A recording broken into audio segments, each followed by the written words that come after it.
Hindi ako tatay ko ay. 35 sila nag-google na. 36 ako. Sige, mag-start na lang sa 30.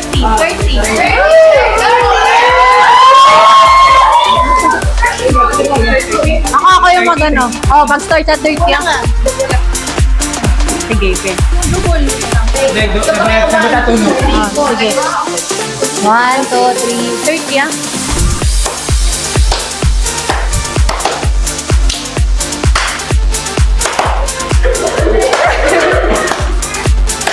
$40, 41, $42, $44, 45, 47, $48, $50, $51, $52, $54, $55, 57, 58,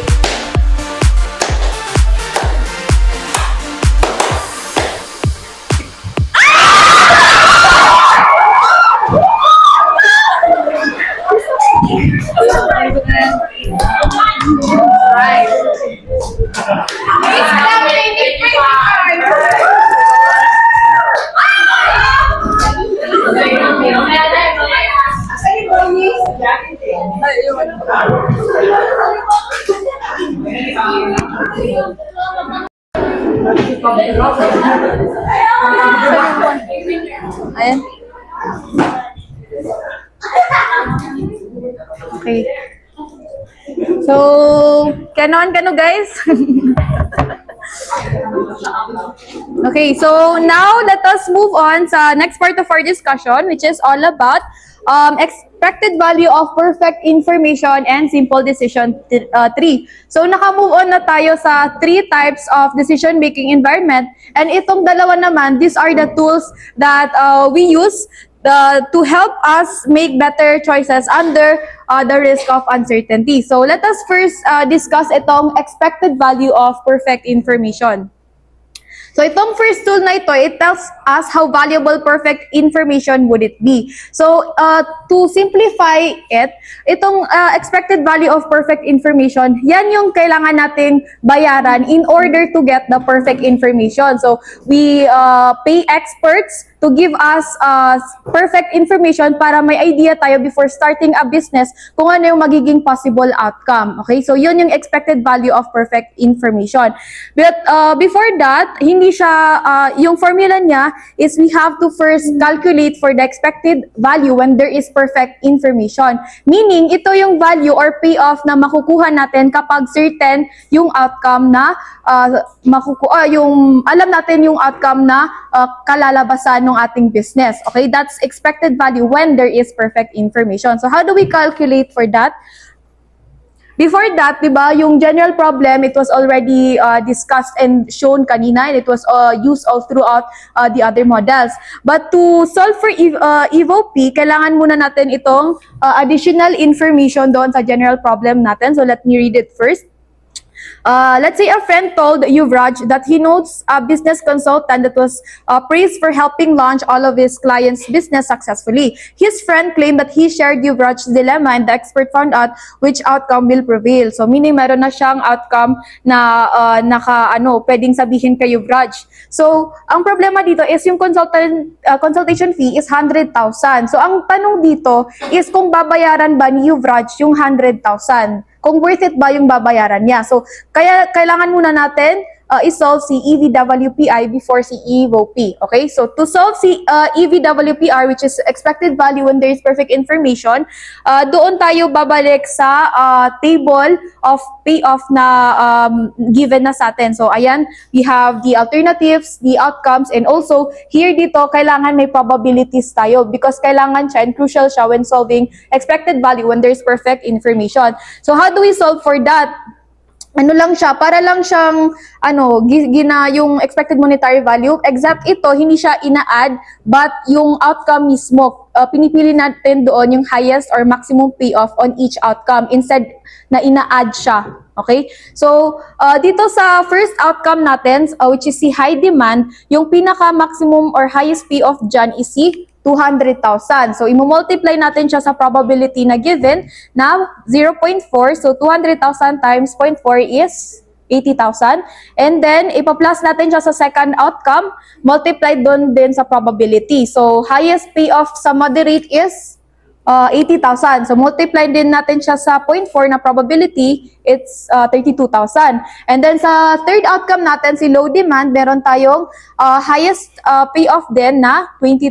So, multiply natin siya sa probability of 0.2, which will, we will get 4,000. So, kapag i-add natin siya, makukuha na natin yung 116,000, which is ang ating expected value when there is perfect information. Meaning, yan yung magiging payoff natin kapag meron tayong perfect information. Okay, so yan yung possible payoff natin kapag alam na natin yung outcome. So to get EVOP, ito yung maximum, di ba, again, yung EVOP, yan yung amount na kukunin natin and tatanungin natin yung sarili natin kung worth it ba bayaran yung fee nung expert na yun, di ba? So to get that, ima-minus natin yung calculated natin na highest expected monetary value which is solved earlier. So alam naman natin paano mag-solve na already, di ba, ng expected monetary value. I-add lang natin by multiplying the probability and then choosing the highest payoff among the na-multiply natin na expected monetary value. So, yung highest expected monetary value natin under doon sa na-solve natin is 84,000 and we already solved for the expected value when there is perfect information. So, i-minus lang natin yung EMV, we will get 32,000 na EVOP. Meaning, yan yung maximum na babayaran natin dapat pag magpapakonsult tayo. Pero, balikan natin yung problem, di ba? Yung consultation niya is 100,000. Pero yung na-solve natin is 32,000. So, do you think worth it ba na bayaran yung expert na yon? Di ba? Hindi. Kasi yung maximum natin is 32, pero yung sa kanya 100,000, masyadong malaki. So, yung tanong na, should you vouch pay the expert first consultation? So, definitely no. Yan. So this tool, again, it helps us make better decisions and para hindi tayo masyado malugi sa ating business. Now, just to have also a guide and alam nyo na tama yung na-solve nyo, yung dapat magiging result ng EVOP natin is similar sa expected opportunity loss na lowest expected opportunity loss. Dapat same siya doon. Okay, so tignan nyo lang doon sa, pero same siya, ano ba ito? 32,000? So same lang siya, dapat yung EVOP and yung lowest EOL na makukuha. Ayan. So that second tool and last na i-discuss under decision theory is itong simple decision tree. Now itong simple decision tree, simple lang siya literal kasi it is a visual tool na ginamap lang yung possible outcomes. It shows decision nodes, chance nodes, and payoffs and probabilities at the end of the branch. So next slide. Okay, so yan yung simple decision tree. Parang ginamap out mo lang yung mga na-solve mo na. So ito is it's a visual tool na visual tool mo lang siya and a guide to help you. Okay. Ito camera na to ito. Ito naka 30 FPS. Naka 4K ako kung ubusin storage mo.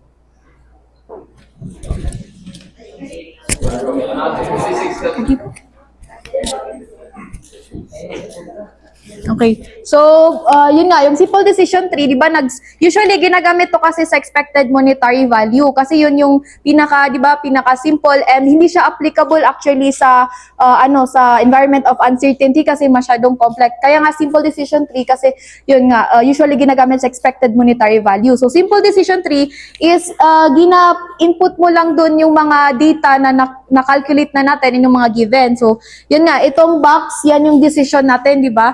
And then magbo-branch dyan is yung 74,000, 84,000, 82,000, which is yan yung gi-calculate natin sa table of payoff, di ba? Using the probabilities. And then magbo-branch naman dyan is yung, yung mga outcomes, ayan, high demand, moderate, and low, tapos yung probabilities nila, and then also yung payoff nila na profit and losses. So, literal, it's only a visual tool na ginagamit to help us make better decisions. So, yun lang yung discussion naman sa this issue.